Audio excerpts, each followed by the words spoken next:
Hello guys, today I've got the Daikin units. There's no error codes, there's nothing, it's working but it's not heating. I checked the pressure, but the pressure is fine.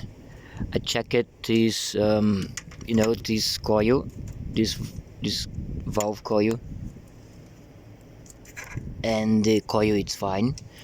I checked the voltage on the relays, the coil's relays, and the coil it's fine. In the relay there's no 240 volts for the coil.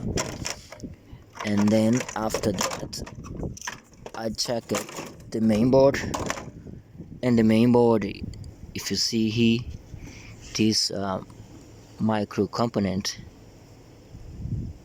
ULM 2003A, there's a crack on the top of this component. So this component, it's the coil drive for the expansion valve.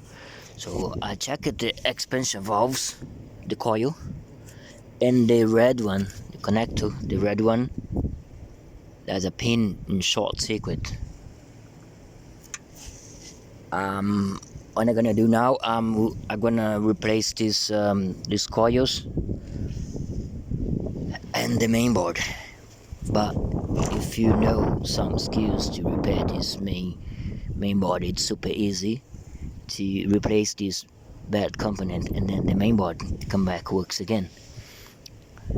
Okay, bye bye. Today that's it.